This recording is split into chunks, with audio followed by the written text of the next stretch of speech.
Hello everyone, this is Jan, and I'm here in my kitchen gonna make 3 batches of soap. So here I have my water dissolving in the back. I like to make my soap on the stove because I have the fan that can exhale the fumes or take the fumes out of the kitchen for me. So I've dissolved in my water. I've dissolved some salt and some sugar in here, some pink Himalayan salt and some organic cane sugar. The salt makes my soap harder and the cane sugar adds bubbles. And I'm gonna just be adding my lye. I'm gonna dissolve all of my lye in here and bring these to room temperature because I do like to soap now at a low temperature. I like to soap at room temperature, just is a lot easier, I think. So I'm gonna add the lye and wait patiently while they cool. And in the meantime, I'm gonna go to my garden and get some aloe because I'm gonna add, it's gonna be 3 different soaps with, well actually it's 3 of the same soaps with different fragrance and different color. So each one of these is gonna have about 5 ounces of aloe gel in them. So I have to get the aloe and put it in the blender and liquefy it and measure it out for each of these. So I'm gonna go do that while the lye dissolves and cools. And I'm actually gonna put in a little bit of silk into each one of these as well. So I'll be back. So I have my lye that is in there added. And I did add some Tessa silk fiber. And I add just a little bit, and you can see it's floating around in here. And the lye will dissolve it. It'll take a little while, but it will dissolve it. And I have my fan on because it does smell. So out to the aloe garden I go. Here I am in my little aloe garden that I've planted. I have, actually this was my very first aloe plant, and off of that came all of these. And then last year I bought this other big aloe, and all of these have come off that. So I have an abundance of aloe, and I'm going to try and incorporate it in drinks and many different things. But the way that you're gonna, let me get my cord out of the way here, harvest the aloe is I'm gonna pick the leaf that is laying the lowest to the ground, and I already know that that's this one here. So I'm gonna cut as close to the stem of the aloe plant as I can, and it will just scar over, and see, that is gel. It will heal itself. And then I'm gonna go in and I'm going to harvest the aloe out of this gigantic leaf. So to prepare the aloe, I just washed the whole leaf and I cut it into sections. So I got 3 sections like this. Then I cut the sides off. You want to cut the side off, like I've cut this one off. I need to cut the other side off here. And then you just take your knife and you go in between the skin and the gel, which I've already removed one side of it. So I'll go and do the same to the other side. And then you have your piece of aloe leaf gel, and then I'm going to put it in the blender without adding anything to it. Just blend it up, and then I'll measure off 5 ounces for each of my soaps.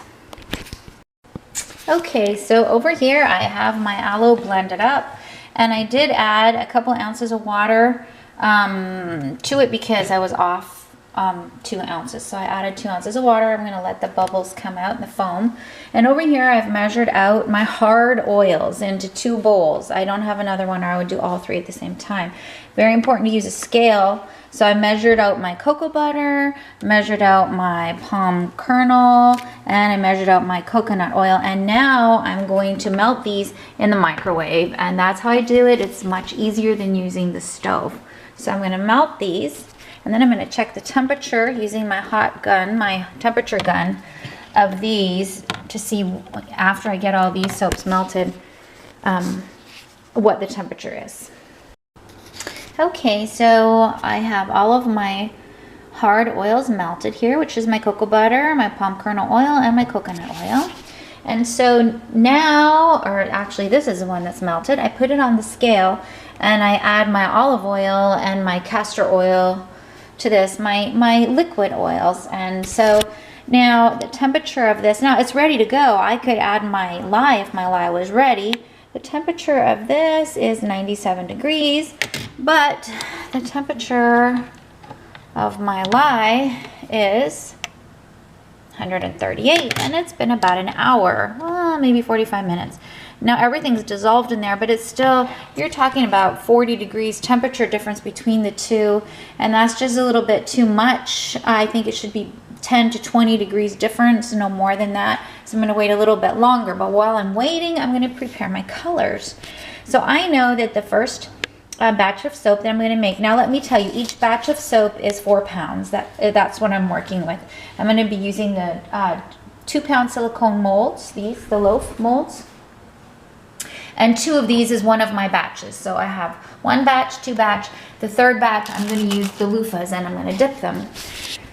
So the first batch, I know I'm going to be working with Kermit Green Mica. And I'm going to add 1 teaspoon to this 1 ounce of olive oil. And my second color is going to be Fizzy Lemonade colorant. And I'm going to add 1/2 teaspoon to my 1 ounce of olive oil. And then my third one is going to be Lavender Mica. I'm going to add 1 teaspoon to this ounce of olive oil. So I have reduced my olive oil that I've added to this by 3 ounces. So here are my 3 ounces. And then the fragrance I'm going to use, I want a nice springtime fragrance to match these colors. It's going to be pineapple cilantro. And you can see by this nice label Brambleberry has put on that in cold process soap, it discolors to ivory, so it will be okay, and it's not going to make my soap brown. There's no vanilla, which is what turns your soap brown. And so I'm going to use actually 4 ounces. I'm going to use the whole thing, and it'll make a really nice soap. So I will mix those up using my little one of these little hand mixers to mix it up real nice, and then just wait a little bit longer until my lye cools a little bit more. Usually what I like to do is I like to mix my lye the night before, leave it on the counter, the stove, and tell my children, do not touch this or it will burn your skin.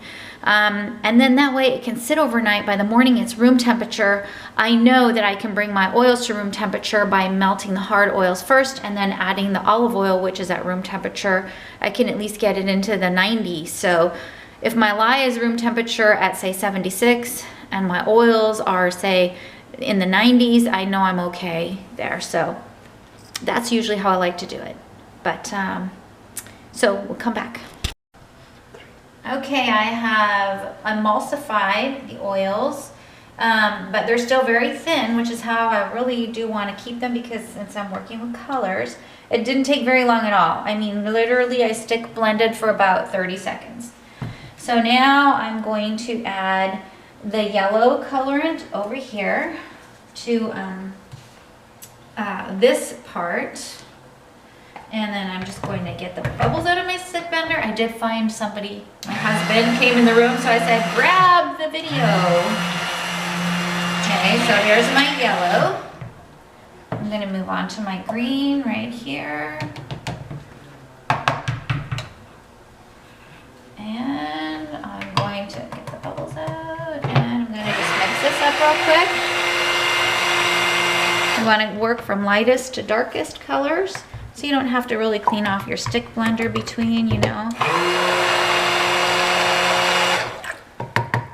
And then I'm going to move over to the purple, and I can see that the soap is still thickening, even though I'm not blending it any longer. It is thickening. Okay. There we go.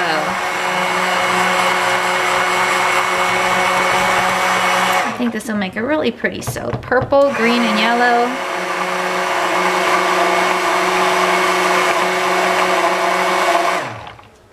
There, see it? You can see it's at a medium, a light to medium trace. See right there? So it'll pour really nice into my mold. Just gonna give the yellow one another swirl.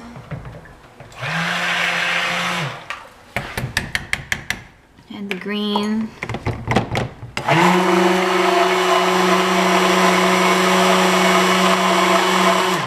And then I'm going to start to pour right now. So, I'll show you what I'm gonna do. Let's move over here because we're done with the stick blender.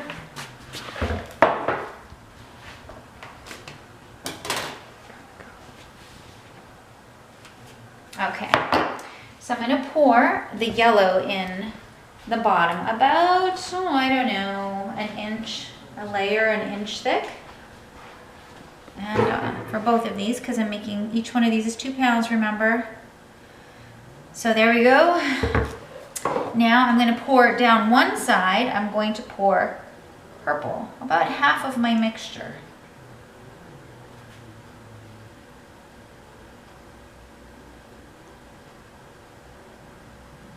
On the other side, I'm gonna pour green.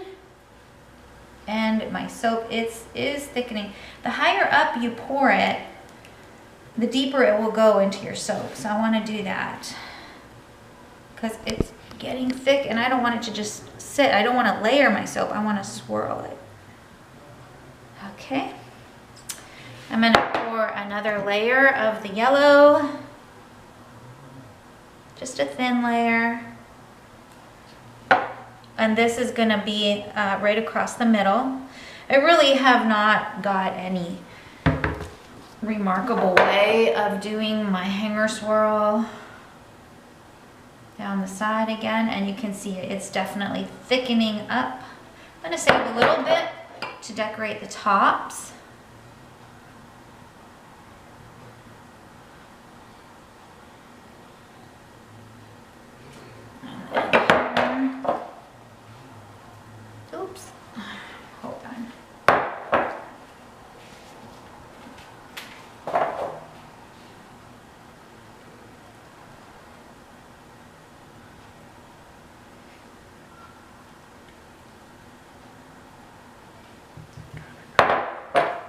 And I see that I have a little bit more on one than the other. Okay, I'm going to give them a bang.